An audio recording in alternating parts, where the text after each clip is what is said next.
इस वक्त की बड़ी खबर आपको बता दें, रूस से तेल खरीदने को लेकर ट्रंप गुस्से में। अमेरिका ने भारत पर अतिरिक्त टैरिफ लगाया। ट्रंप ने भारत पर 25% टैरिफ लगाया। पहले भी भारत पर 25% टैरिफ लगाया। भारत पर कुल मिलाकर अब 50% टैरिफ अमेरिका ने लगा दिया है और ट्रंप का गुस्सा है। ट्रंप ने जुर्माना भी लगाया है। ट्रंप का कहना है कि रूस से तेल नहीं खरीदना है और इसी को लेकर अब ये रस्साकशी चल रही है। भारत की भी दो टूक है। भारत का कहना है कि भाई आप खुद रूस से खरीदते हैं और हमें मना करते हैं। कथनी और करनी में फर्क है। इसके बाद ट्रंप का ये कहना है मुझे नहीं पता, मुझे पता करना होगा। लेकिन अब जो ये पूरा मामला है ये सिर्फ ना केवल भारत में, ना केवल अमेरिका में, बल्कि पूरी दुनिया में इस समय छाया हुआ है। भारत पर 25% टैरिफ पहले भी लगाया जा चुका है, 25% अब लगाया, कुल मिलाकर 50% टैरिफ भारत पर लगाया जा चुका है। तो रूस से तेल खरीदने पर ट्रंप गुस्से में है, जबकि भारत ने दो टूक जवाब ये दिया कि आप भी खरीदते हैं और ये हमारी मजबूरी नहीं, जरूरत है। अब देखना होगा कि ये जो रस्साकशी चल रही है, ये जो टैरिफ वॉर है, कहां जाकर खत्म होती है। कुल मिलाकर 50% टैरिफ अब भारत पर अमेरिका ने लगाया है।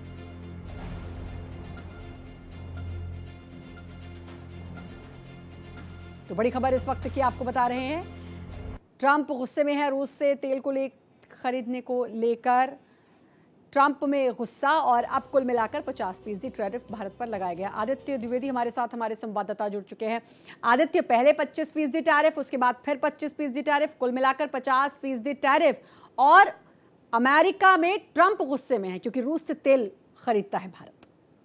देखिए, ट्रंप का गुस्सा अब कोई बहुत मायने इसलिए नहीं रखता है कि ट्रंप जो इस तरह की गीदड़ भभकी बोलते हैं, इसको हम भारत में बोला जाता है, ये लगातार तमाम देशों को दिखा चुके हैं। चीन को भी इन्होंने इसी ढंग से बोला हुआ था, उसको 250% तक टैरिफ में चले गए थे, फिर पलटी मार गए। कुल मिलाकर के इनकी बात को बहुत गंभीरता से भारत इसलिए भी नहीं ले रहा है कि अगर ये कुछ बहुत ज़्यादा ड्रामा करेंगे, अगर आप ये 50% टैरिफ कर देंगे तो भी भारत अगर अमेरिका के साथ में पूरे कारोबार बंद कर देता है तो उसको 61,000 करोड़ से लेकर के 72,000 करोड़ के बीच का घाटा होगा। वो उसकी भरपाई के लिए तमाम वैकल्पिक व्यवस्थाएं हैं, तमाम दूसरे देश हैं, वहां से तमाम काम कर लेगा।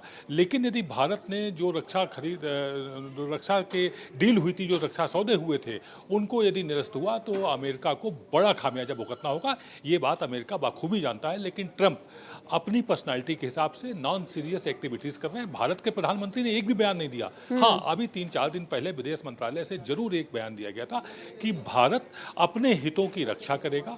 वो कहाँ से तेल ले रहा है, कहाँ से क्रूड ऑयल ले रहा है, क्या ले रहा है, ये भारत बहुत बेहतर जानता है। और एक बात और कही थी, अमेरिका भी रसिया से तमाम चीज़ें खरीद रहा है। पहले वो एक तरह से ये बात कही कि अपने गिरेबान में झाके, तो आप अब हमें नसीहत ना दें। कुल मिलाकर के ये मतलब था। उसके बाद अब जबकि ट्रंप ने बोला हुआ था कि 7 तारीख से नया टैरिफ लागू होगा, 25% प्लस पेनाल्टी, यानी कि 10% की पेनाल्टी लगा सकते हैं। लेकिन उसके ठीक पहले एक दिन इन्होंने घोषणा कर दी कि 50% टैरिफ लगाएंगे और ये 27 अगस्त से लागू होगी।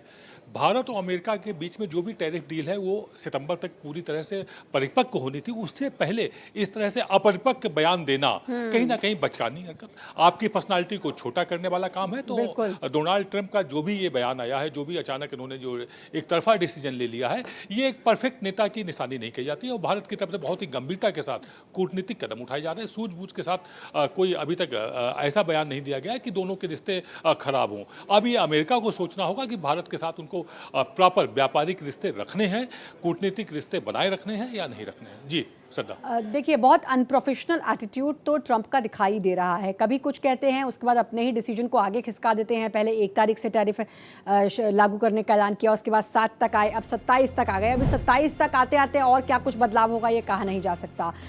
कई लोगों ने ये तक कह दिया कि ट्रंप की तबीयत भी ख़राब है क्योंकि जिस तरीके की वो हरकतें कर रहे हैं, जिस तरीके के वो लगातार टैरिफ पर बात या कुछ भी अनप्रोफेशनल एटीट्यूड दिखा रहे हैं, इसको लेकर खैर अब देखना होगा आगे भारत की इस पर क्या प्रतिक्रिया होती है। बहुत बहुत शुक्रिया आपका तमाम जानकारी देने के लिए।